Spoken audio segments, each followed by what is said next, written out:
guys? Thank you for listening to the Buctober podcast, where we talk all about them Pittsburgh Pirates and that. My name is Josh. Today is September 16th. The Bucs lose on Roberto Clemente Day. Let's talk about this one. I'm bummed out. Yeah. Good morning to all who listen in the morning. Yeah, it is a good morning there, little man. And good afternoon and evening to everybody else. Honestly, this one sucks. And not because the Pirates are eliminated from the postseason. I feel like that announcement that was made by anyone who made it is simply just clickbait. I mean, no kidding. Just because it was mathematical last night doesn't mean that this wasn't already true. Go ahead and write the eulogy for the Braves too. It's not mathematical, but they're cooked, guys. I would venture to say the Marlins, who are 7 games back, are already done. But because there are 4 teams ahead of the Marlins. But 7's a little too close to commit to, right? Because some miracle could happen and that could and you would have already. But the Braves, they're 10 games back. They've lost 9 of their last 10. They're done. This is a tangent I didn't actually need to go down, but the Pirates have been eliminated for a long time. Be real about it, okay? It wasn't last night that they were eliminated. They've been done. That's my way of saying they've been eliminated. Yesterday was Roberto Clemente Day. And, everyone wears Pirates number 21 on their back. When I put on my uniform, I feel I'm the proudest man on earth, was a quote from Clemente. The quote's on the wall on the way to the field from the clubhouse. Those players walk by that, walk under that every day. Many tap the sign on their way down. But the sentiment itself seems maybe lost in today's culture of baseball. The Pirates uniform doesn't appear as celebrated as it did back then. You imagine opposing players see that uniform on the other side and think, we're going to win our game today. I wonder how many times in the past 10 years a Pittsburgh Pirates player has been sitting at his locker in September looking at the uniform he has to put on, feeling down, defeated, bummed out. I'm bummed out. Yeah. Feeling like he failed, feeling maybe like he's not good enough.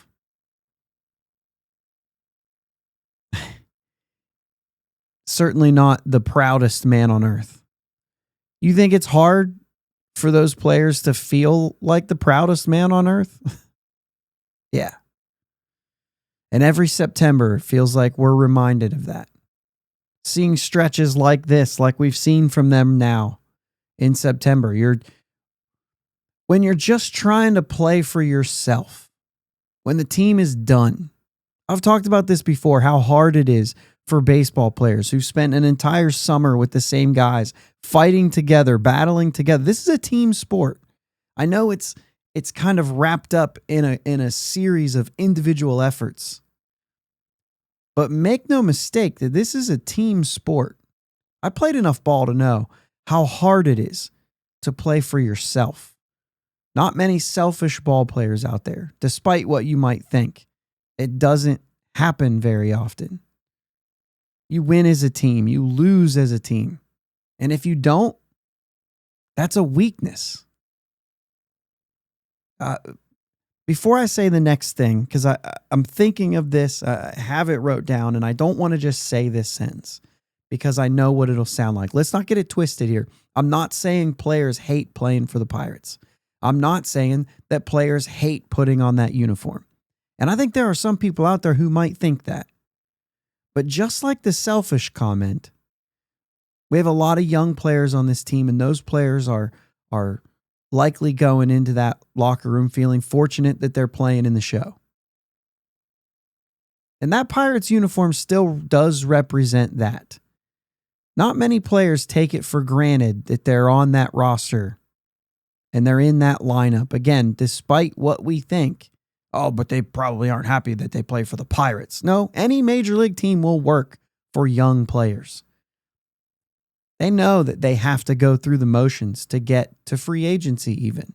And you're not going to find players who are young, most players who are young, who are going to lash out at a team because they're not good. That doesn't happen. Those players are happy to be there. That doesn't mean it's not hard to compete when you've already lost. That doesn't mean that if you can't play for yourself, you're ungrateful. That's just not true. Now I'll go into my next piece there. I just wanted to level set there. But if the Pirates uniform isn't enough to make you feel like, quote unquote, the proudest man on earth, you can imagine that wearing that 21 on your back has to feel a way. Right?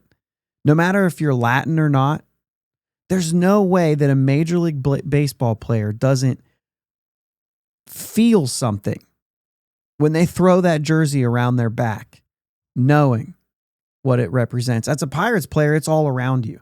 The legacy he left, there are constant reminders all around that ballpark. Spin around 360 degrees and you'll be reminded of something that is showing, honoring Clemente.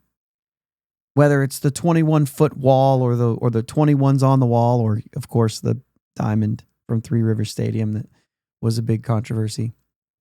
The bridge that dons his name, the statue at the end of it, the picture of Clemente on the parking garage across the river, the retired numbers that have 21 up there, the World Series banners that he played a part in, some of them, the countless Clemente jerseys at the park every night worn by fans. It's everywhere. If you didn't take the field with a little nerves Monday night, I think I'd be checking your pulse. And yet this offense went out there and managed only 3 hits. The players on that field looked defeated. They looked uninspired, without fight or purpose. I know the season is over. All said.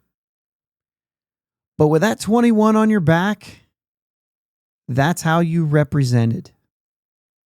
That should be one of those days that you look at and say, but for one day in September, we had life again, right? Like, you've heard that stuff. You've heard those stories. Now, I'm complaining mostly about the approach at the plate. 3 hits. Those at-bats none of it felt like we had a chance. I suppose there's some understanding of this offense that made me feel that way. But there's also some times where I just felt like they were grinding out at-bats in some of these games. Maybe not specifically recently, but you know what I'm saying? Like, there are games that you go out there and get 3 hits, but you felt like they were still hitting the ball. They were still grinding at bats. I didn't feel any of that. But even just the lifeless attitudes, it didn't show up much on the field. Nick York made a nice diving play that was good, and I don't know. I'm just thinking of ones that stood out. There were plays where just like even easy plays were kind of difficult to complete. There was a fly ball, the double to left field. Tommy Pham just jogged after the ball. One hop the left, like it hit in the warning track.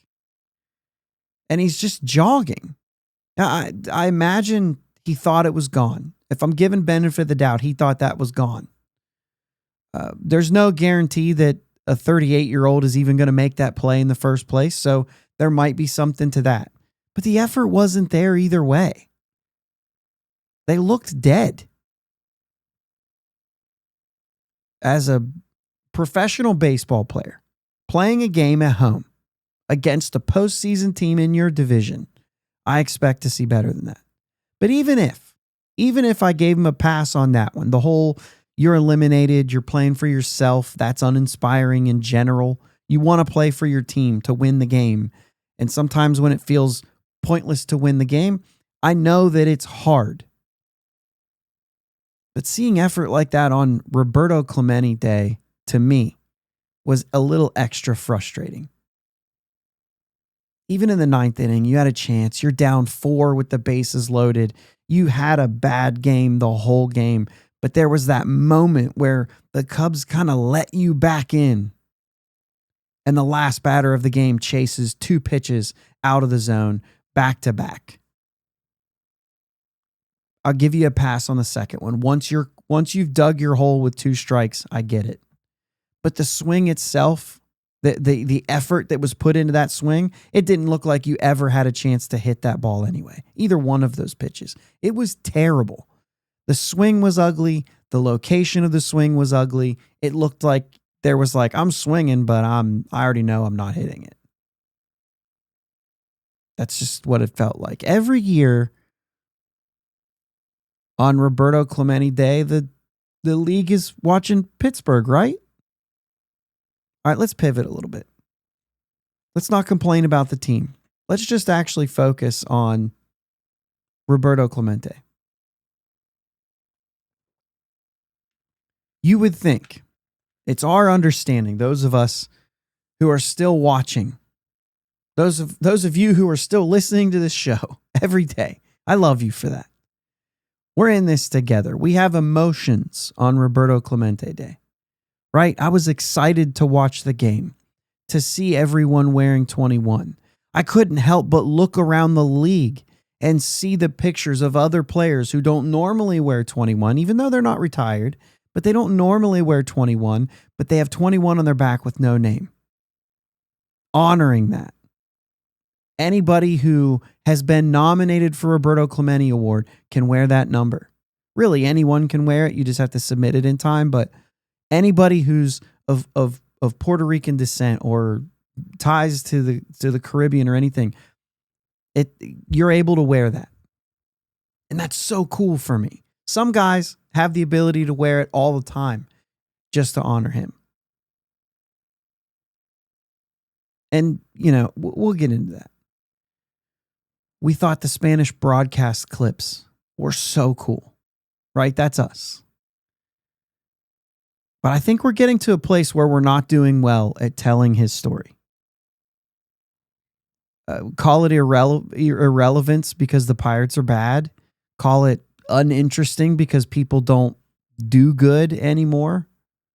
Because it's not cool to be a humanitarian anymore. We'd rather see bat flips and pimp job homers than actually feel something and show reverence and importance, to slow down the game and talk about something that means something. Instead, we just want the fun aspects. I don't know. I don't know. I'm grasping at things here. But I think it's also just that we tell this story in Pittsburgh. And maybe we're not doing a good job of telling it around the league. I asked some friends of mine in a group chat about what they think of Roberto Clemente Day, and even brought up the Retire 21 movement to them. None of the guys in this group chat are Pirates fans, and they're spread out around the country. But these are baseball fans. 2 or 3 of them seem to have ever put thought into 21 being retired around the league. Some of them saying absolutely. Some of them saying, maybe I could see that, but maybe they just like the Jackie having that only. And I understand that. I won't go through all the conversation that we had. Some didn't think that this was even a thing that we were even talking about, that was being talked about. Others never commented on it in the first place.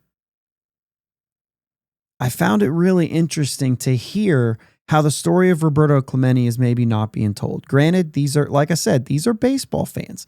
Many of them commented about how the Roberto Clemente Award is the greatest award a player can win. One of the quotes was like, Cy Young and MVP and things like that means you're the best player.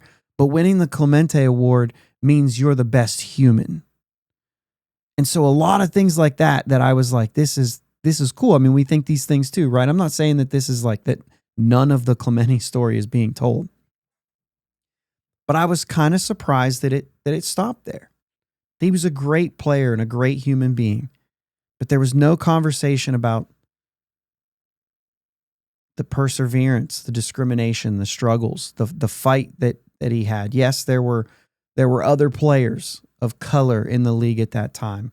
Clemente debuted 7 years after Jackie Robinson. I think some people would say, oh, it was that close. I think that surprises me. Like, oh, it was just 7 years. The world was not fixed yet. America was not fixed yet. He dealt with segregation. He was vocal about that mistreatment. The press was particularly hard on him because he was Spanish speaking on top of being dark, portraying him as unintelligent a lot of times. Bill Mazeroski was known to defend him against sports writers who created a reputation of him being hot-tempered after they pushed him to his limits. Mazeroski wrote that writers who couldn't speak 3 words of Spanish tried to make him look silly, but he's an intelligent man who knows people and knows the game. He was called lazy, he was called dumb, he was called a Puerto Rican hothead. He was called Bob because Roberto wasn't American enough, which he found disrespectful to his heritage.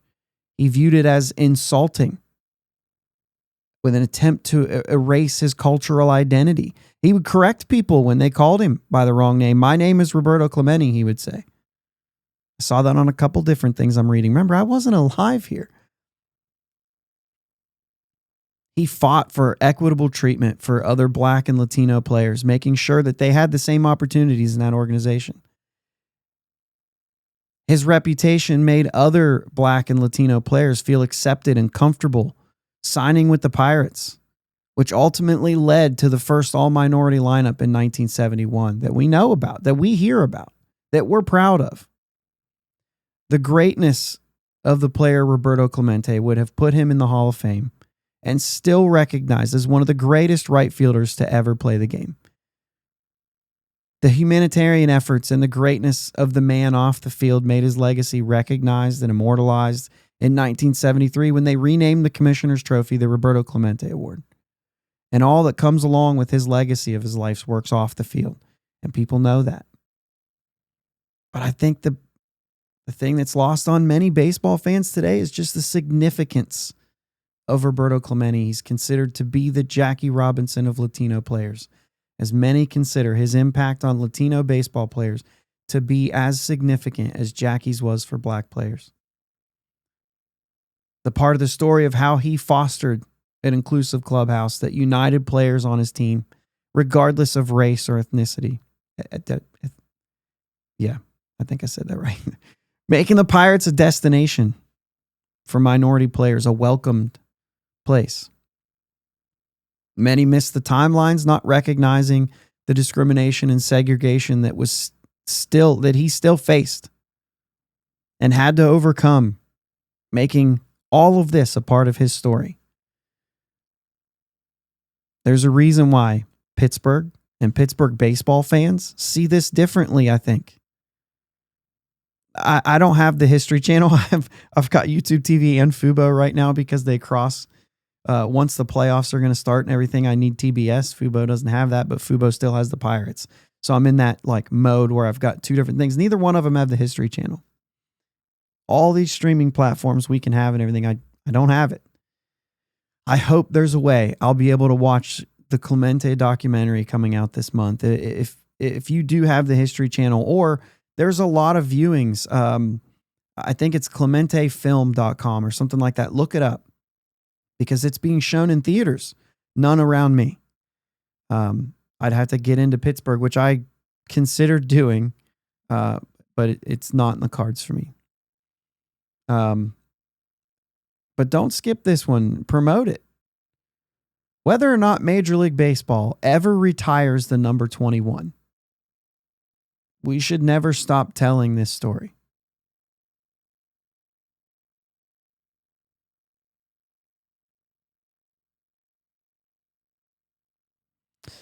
All right.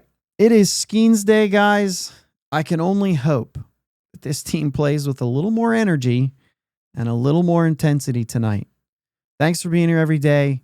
I hope this one was good for you. I don't know what to say. I'll be back at it again tomorrow, guys. Have a great day. Talk about Clemente to somebody today or something. Just see. Maybe text somebody that's a fan of a different team and see what they think. And of course, let's go Bucs. Thanks for listening to the Bridge to Buctober podcast. Subscribing to your platform of choice is the best way to be notified for new episodes. And now, new episodes every weekday. Remember, live shows with my dad and Uncle Jake are Sundays at 9 p.m. Subscribe to the YouTube channel and join them in the live chat every Sunday. Follow them on Twitter, Facebook, and Instagram at Bridge2 Buctober. Clear the deck, cannonball coming, and let's go Bucs.